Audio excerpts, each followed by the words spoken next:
कि जनन, उसका पहला अध्याय जीवों में जनन, रिप्रोडक्शन इन ऑर्गन।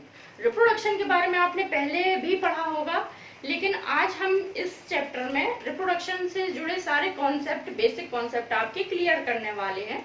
और ये चैप्टर क्लियर होना बहुत जरूरी है, क्योंकि इसके बाद के जो चैप्टर हैं, जब तक रिप्रोडक्शन का कॉन्सेप्ट, बेसिक कॉन्सेप्ट आपका क्लियर नहीं होगा, उनको समझने में परेशानी होगी। नोट्स आप लेक्चर के साथ में नोट कर सकते हैं, और अगर साथ साथ में नोट करने में प्रॉब्लम हो तो डिस्क्रिप्शन से इसको डाउनलोड भी कर सकते हैं। ये लेसन हम आपको 2 या 3 पार्ट्स में डिवाइड करके बताएंगे। आज ये इसका पहला पार्ट है। इसमें हम पढ़ेंगे रिप्रोडक्शन क्या होता है, उसके क्या प्रकार होते हैं, उनके बारे में जानेंगे। तो हमारा इससे संबंधित पहला टॉपिक है लाइफ स्पैन, जीवन अवधि।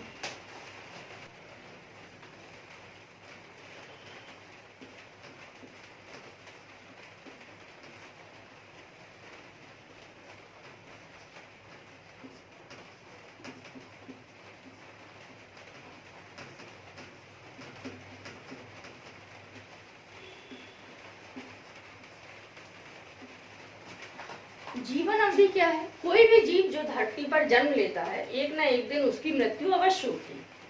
तो जन्म से लेकर के जो उसकी मृत्यु तक का समय होता है, जो बीच का पीरियड होता है, उसे ही हम जीवन अवधि कहते हैं।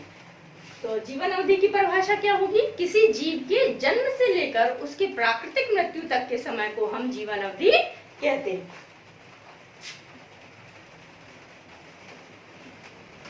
किसी जीव के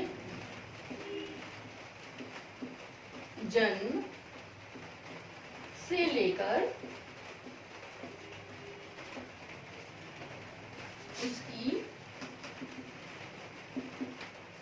प्राकृतिक मृत्यु, कैसी मृत्यु? प्राकृतिक मृत्यु तक के समय या अवधि को जीवन अवधि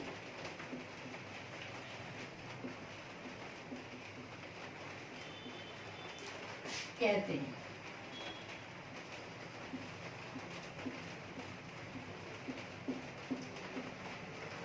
जन्म से लेकर के उसकी प्राकृतिक मृत्यु तक के समय, कोई जीव जन्म लेता है,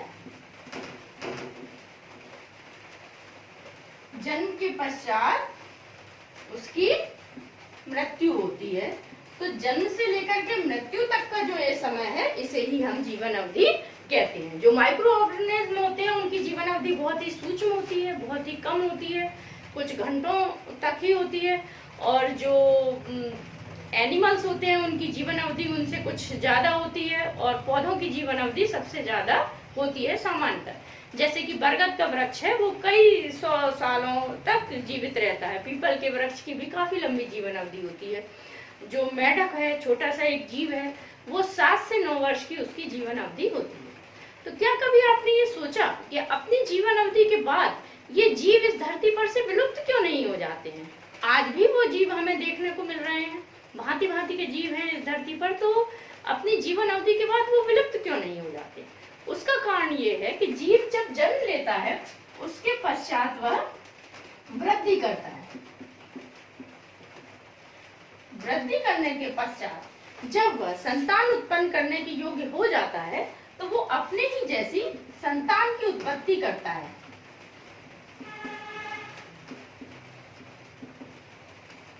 उसके पश्चात वह वृद्धावस्था को प्राप्त करता है, और उसके बाद वह उसकी मृत्यु हो जाती है। तो यानी मृत्यु से पहले, वह इस धरती से विदा होने से पहले अपने जैसी संतान इस धरती को सौंप जाता है। इसे ही हम जनन कहते हैं। जो वृद्धि अवस्था है, इसको हम किशोर अवस्था कहते हैं, और जब वह संतान उत्पत्ति करता है, इसे हम प्रजनक अवस्था कहते हैं। और प्रजनक अवस्था के बाद जब वो वृद्धावस्था को प्राप्त करता है, तो इसे जीर्ण अवस्था कहते हैं। उसके पश्चात ये जीव की मृत्यु होती है, लेकिन उससे पहले वो अपने जैसी संतान उत्पन्न कर देता है, जिसे हम जनन कहते हैं। तो हम देखेंगे जनन क्या है।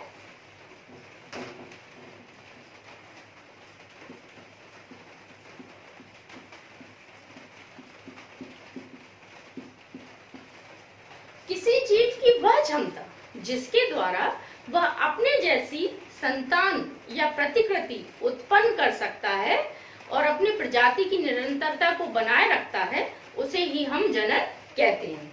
किसी जीव की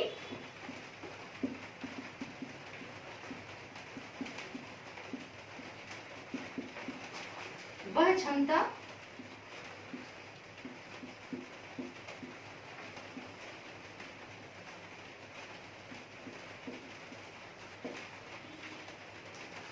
जिसके द्वारा वह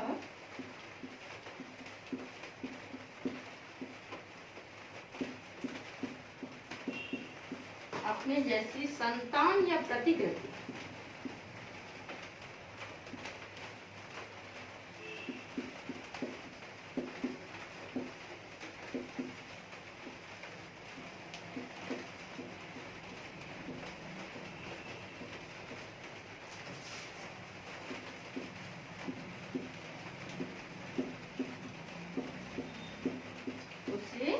जनन या रिप्रोडक्शन कहते हैं, जिसके ऊपर ही हमारी ये फर्स्ट यूनिट बेस्ड है। अब जनन जो होता है वह क्यों आवश्यक है, उसकी क्या विशेषताएं हैं। सभी जो जीव होते हैं उनके लिए जनन आवश्यक होता है और जनन जो है वह एक अति महत्वपूर्ण जैविक प्रक्रिया है जिसकी कुछ विशेषताएं हैं। तो इसकी क्या विशेषताएं हैं? जनन की विशेषताएं,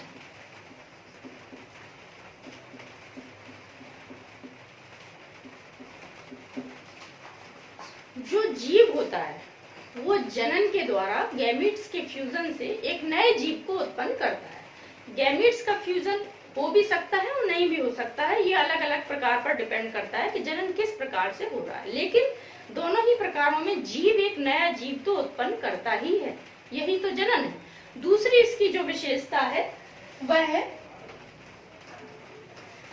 कि जो जीव है वो अपनी संख्या में वृद्धि करते हैं। जनन के द्वारा जो एक जीव है, एक जीव से कई जीव उत्पन्न होते हैं और उनकी संख्या में वृद्धि होती है। जो तीसरी इसकी विशेषता है वह है कि जो डीएनए है, डीएनए आप सभी जानते हैं, पूर्व की कक्षाओं में पढ़ चुके होंगे कि डीएनए जो है अनुवांशिक गुणों का वाहक होता है। तो जनन के द्वारा जो डीएनए है उसका रेप्लिकेशन होता है और उसमें जो सूचनाएं होती हैं वो डीएनए के माध्यम से अगली पीढ़ी तक जाती हैं। तो इस प्रकार से यह सूचनाओं का जो अगली पीढ़ी तक स्थानांतरण है वो जनन के माध्यम से होता है। चौथी इसकी विशेषता है कि इसमें आरएनए, प्रोटीन और कई जैव रासायनिक जो पदार्थ हैं उनका संश्लेषण होता है। अब हम देखेंगे कि जनन की हर जीव के लिए जनन की अनिवार्यता क्यों है, कुछ तो इसके लाभ होंगे। तो जनन का लाभ क्या है? जनन का लाभ या एडवांटेजेस,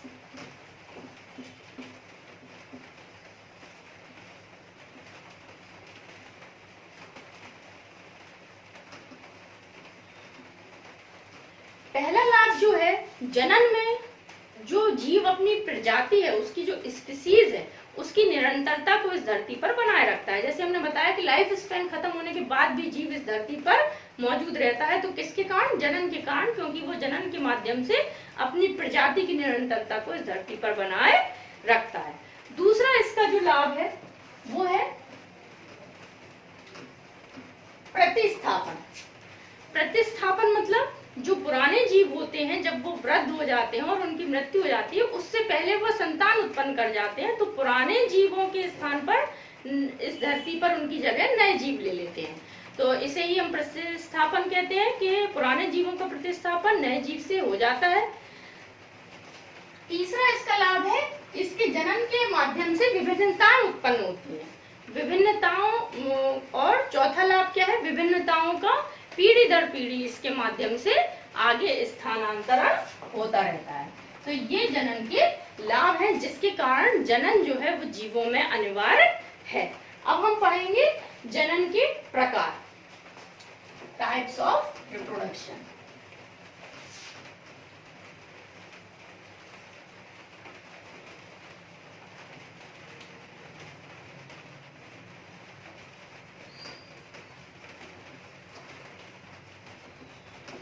जनन के प्रकार, टाइप्स ऑफ रिप्रोडक्शन।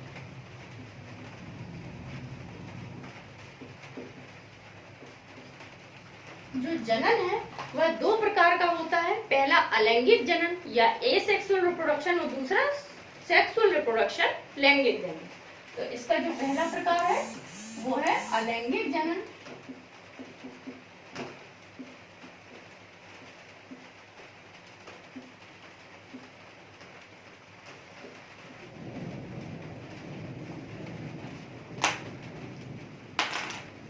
अलैंगिक जनन और दूसरा प्रकार है लैंगिक जनन।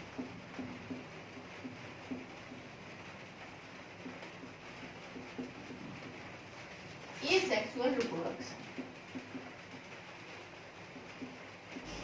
एक सेक्सुअल रिप्रोडक्शन और इसे कहेंगे सेक्सुअल रिप्रोडक्शन।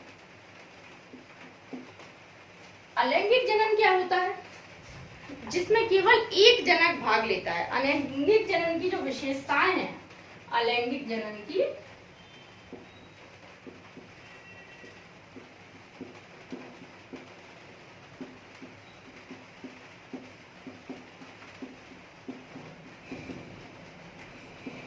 इसमें केवल एक जनक भाग लेता है और इसमें गैमीट्स का फ्यूजन नहीं होता, क्योंकि यह कायिक कोशिकाओं के द्वारा होता है।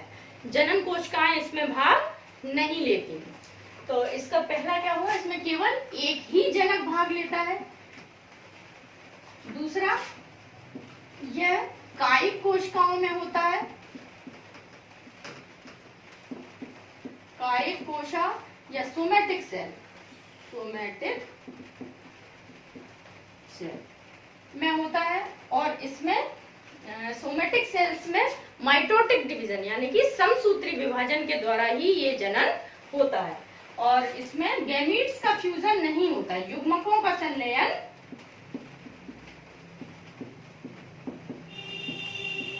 युग्मक संलयन नहीं होता है।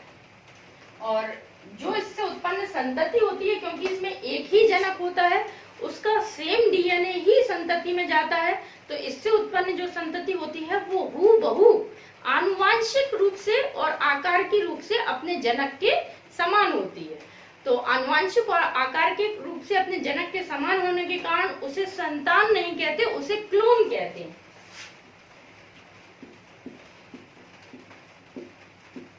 उसे क्लोन कहते हैं। यह प्रश्न हमेशा पूछा जाता है कि अलैंगिक जनन से उत्पन्न संतति को क्लोन क्यों कहा जाता है? तो अलैंगिक जनन से उत्पन्न संतति क्योंकि हूबहू अपने जनक के समान होती है, आनुवांशिक रूप से भी और आकार की रूप से भी, इसीलिए उसे क्लोन कहा जाता है।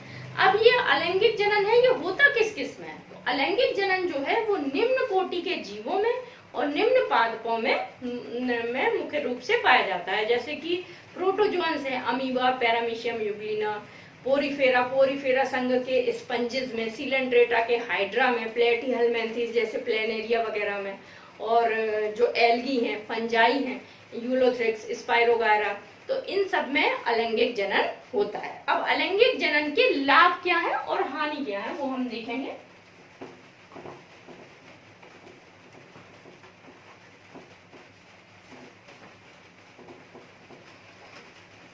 अलैंगिक जनन के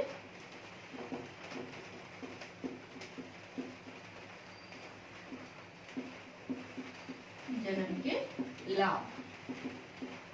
तो पहला लाभ तो इसका ये है कि इसमें दूसरे जनक की आवश्यकता नहीं होती। जैसे हमने बताया कि यह केवल एक जनकीय होता है, केवल एक जनक ही इसमें भाग लेता है, वही संतान उत्पन्न करता है, तो इसमें दूसरे जनक की आवश्यकता नहीं होती। ये इसका पहला लाभ है। दूसरा लाभ क्या है कि ये जो है जीवों के दूर तक फैलने में मदद करता है। जो असंख्य संख्या में जीव इससे उत्पन्न किए जा सकते हैं, काफी मात्रा में जीवों की संख्या उत्पन्न की जा सकती है और काफी दूर तक ये फैलने में मदद करता है। तो पहला, इसमें दूसरे जनक की आवश्यकता नहीं होती है और ये दूर तक जीवों के फैलने में मदद करता है और इससे काफी तीव्र गति से होता है, इसलिए इसमें काफी अधिक मात्रा में संतति उत्पन्न की जा सकती है। ये सारे पॉइंट्स आपको नोट्स में मिलेंगे, अगर आप साथ में नहीं लिख पा रहे तो वहां से आप ले सकते हैं। लाभ, इसके बाद इसकी है हानि। हानि क्या है कि इससे जो उत्पन्न जीव होते हैं, हमने आपको बताया कि इसमें गैमीट्स का फ्यूजन नहीं होता, युग्मकों का संलयन नहीं होता, उसके कारण जो जीव हैं उनमें विभिन्नताएं नहीं पाई जाती हैं। तो इसमें क्या है, इसकी हानि क्या है कि इसके द्वारा जैव विकास में मदद नहीं मिलती है, क्योंकि जैव विकास कैसे होता है, विभिन्नताओं के उत्पन्न होने से ही जैव विकास आगे बढ़ता है। तो विभिन्नताएं न होने के कारण यह जनन जैव विकास में अपना योगदान नहीं दे पाता। ये तो है इसकी पहली हानि।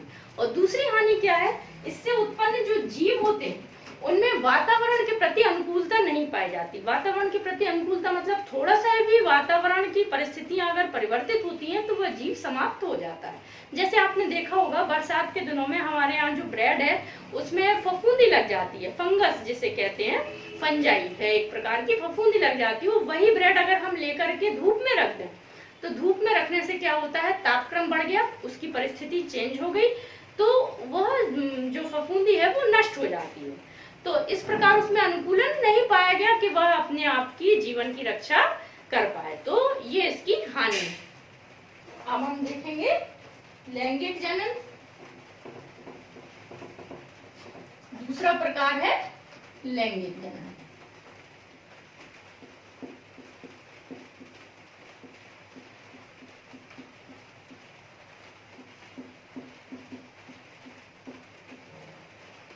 सेक्सुअल रिप्रोडक्शन, इसकी विशेषताएं अलैंगिक जनन से जस्ट अपोजिट है। इन दोनों में अंतर भी पूछा जाता है कि लैंगिक जनन अलैंगिक जनन में क्या अंतर है। तो इसकी जो विशेषताएं है उसमें क्या था कि एक जनक भाग लेता था, इसमें लैंगिक जनन में दो जनक भाग लेते हैं, दो जनक भाग लेते हैं, एक मेल और दूसरा फीमेल, नर और मादा। यदि हम प्लांट की बात करें तो प्लांट में जो पोलन ग्रेन होते हैं वो नर युग्मक होते हैं और जो एग सेल होती हैं वो मादा युग्मक होते हैं। तो एग सेल, और जंतु में हम बात करें तो ओवम, इसमें पोलन ग्रेन, पौधों में, और जंतुओं में हम बात करें तो स्पर्म, इनको कहते हैं गैमीट्स या युग्मक। इनका संलयन होता है और संलयन होकर ये जाइगोट बनाते हैं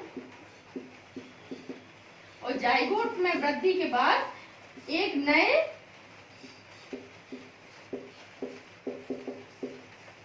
नए जीव की उत्पत्ति होती है। तो इस प्रकार इसका जो दूसरा पॉइंट है, इसमें युग्मकों का संलयन होता है, युग्मकों का संलयन होता है। तीसरा, जो ये युग्मक हमने बताया, प्लांट्स में पोलन ग्रेन, एग सेल और जंतुओं में स्पर्म और ओवम, ये जो युग्मक है ये मियोसिस डिवीजन के द्वारा बनते हैं, अर्धसूत्री विभाजन के द्वारा बनते हैं। और इनमें संलयन जो होता है, ये युग्मक जो है ये कैसी कोशिकाएं हैं, जनन कोशिकाएं। तो इसमें जनन कोशिकाएं भाग लेती हैं। उसमें हमने आपको बताया था कि कौन सी कोशिकाएं भाग लेती हैं अलैंगिक जनन में, कायिक कोशिकाएं, लेकिन इसमें जनन कोशिकाएं यानी कि जर्म सेल्स भाग लेती हैं। चौथा पॉइंट है कि इसमें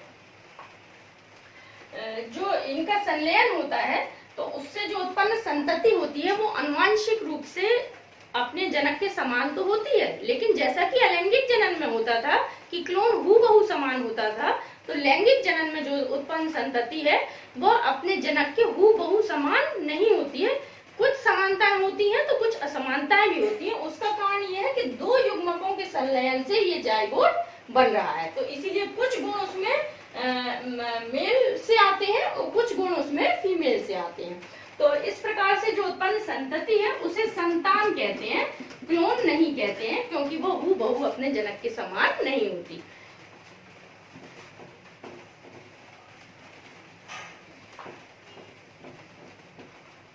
अब इसके देखेंगे लाभ।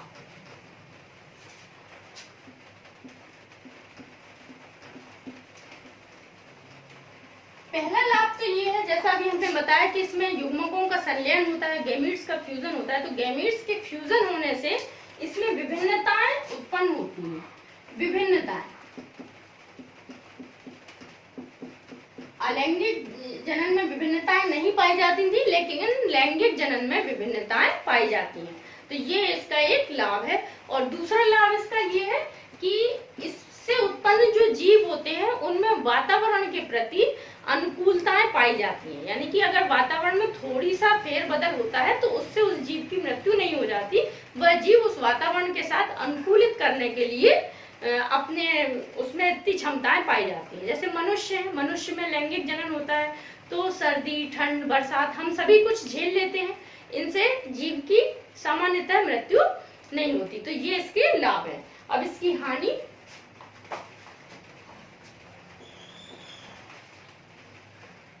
लैंगिक जनन की हानि क्या है? पहली हानि तो इसकी ये है कि यह इसके लिए दो जनक की आवश्यकता होती है। केवल एक जीव यदि संतान उत्पत्ति करने की सोचे तो वह नहीं कर सकता। दूसरे जनक के बिना लैंगिक जनन संभव नहीं है। यह इसकी एक हानि है।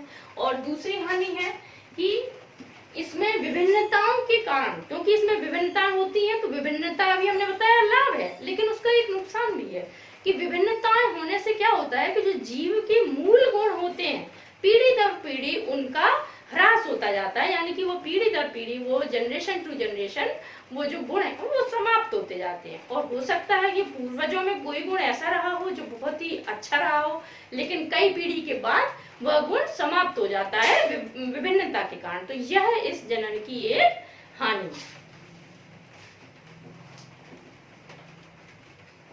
अब आपने यहाँ देखा कि जो लैंगिक जनन है और अलैंगिक जनन है, इनमें क्या अंतर है?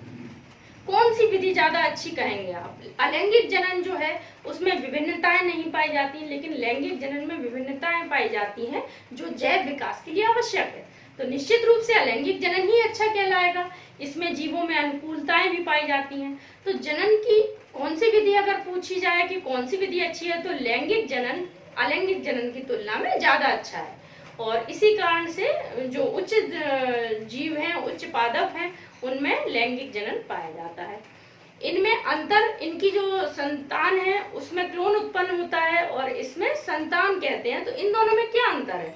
जो लैंगिक जनन से उत्पन्न संतति होती है उसको संतान कहते हैं। वो आनुवंशिक और आकार के रूप से हूबहू अपने माता पिता के समान नहीं होती, जबकि जो लैंगिक जनन से उत्पन्न संतति है उसे क्लोन कहते हैं।